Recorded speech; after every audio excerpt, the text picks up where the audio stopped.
Esther, chapitre 9. Au 12e mois, qui est le mois d'Adar, le 13e jour du mois, jour où devait s'exécuter l'ordre et l'édit du roi, et où les ennemis des Juifs avaient espéré dominer sur eux, ce fut le contraire qui arriva, et les Juifs dominèrent sur leurs ennemis. Les Juifs se rassemblèrent dans leurs villes, dans toutes les provinces du roi Assuérus, pour mettre la main sur ceux qui cherchaient leur perte. Et personne ne put leur résister, car la crainte qu'on avait d'eux s'était emparée de tous les peuples.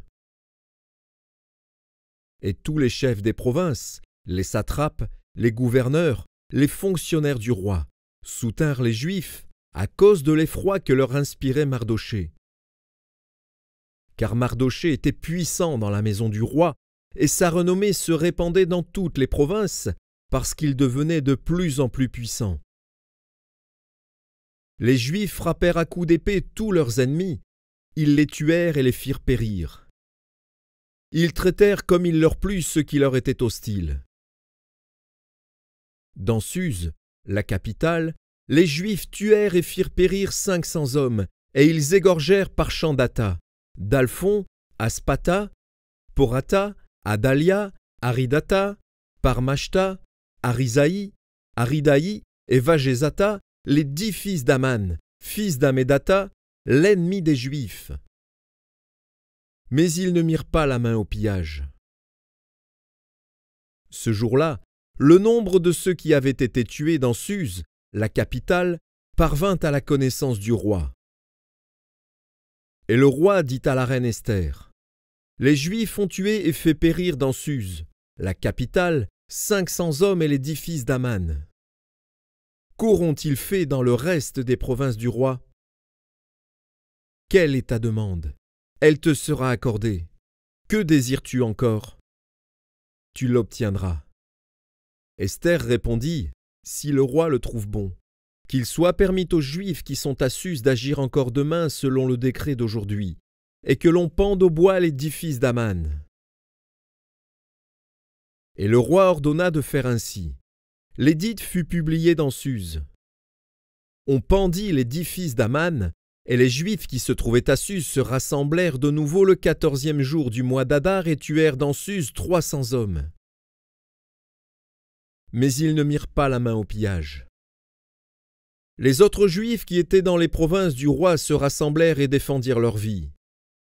Ils se procurèrent du repos en se délivrant de leurs ennemis, et ils tuèrent 75 000 de ceux qui leur étaient hostiles. Mais ils ne mirent pas la main au pillage. Ces choses arrivèrent le 13e jour du mois d'Adar. Les Juifs se reposèrent le 14e, et ils en firent un jour de festin et de joie.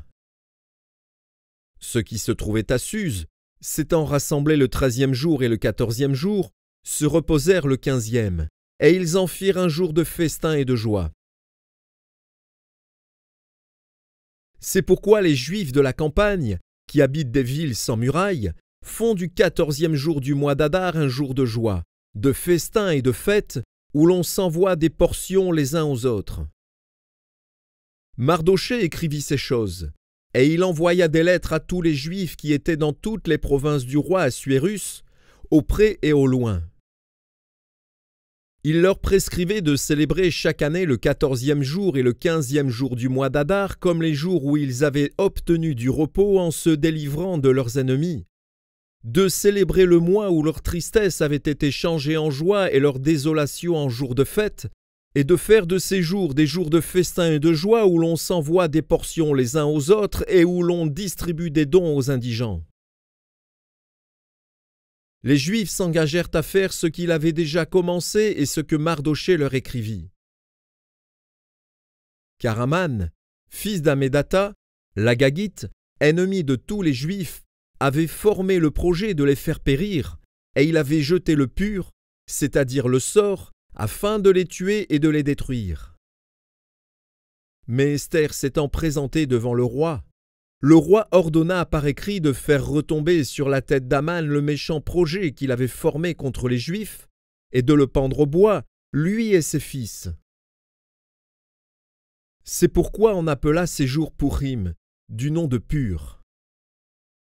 D'après tout le contenu de cette lettre, d'après ce qu'ils avaient eux-mêmes vu et ce qui leur était arrivé, les Juifs prirent pour eux, pour leur postérité et pour tous ceux qui s'attacheraient à eux, la résolution et l'engagement irrévocable de célébrer chaque année ces 2 jours, selon le mode prescrit et au temps fixé. Ces jours devaient être rappelés et célébrés de génération en génération, dans chaque famille, dans chaque province et dans chaque ville. Et ces jours de Pourim ne devaient jamais être abolis au milieu des Juifs, ni le souvenir s'en effacer parmi leurs descendants. La reine Esther, fille d'Abishaïl, et le Juif Mardoché écrivirent d'une manière pressante une seconde fois pour confirmer la lettre sur les Pourim.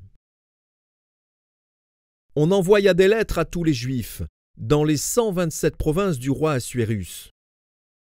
Elles contenaient des paroles de paix et de fidélité pour prescrire ces jours de Pourim au temps fixé, comme le Juif Mardoché et la reine Esther les avaient établis pour eux, et comme ils avaient établi pour eux-mêmes et pour leur prospérité, à l'occasion de leur jeûne et de leurs cris. Ainsi l'ordre d'Esther confirma l'institution des Pourim, et cela fut écrit dans le livre.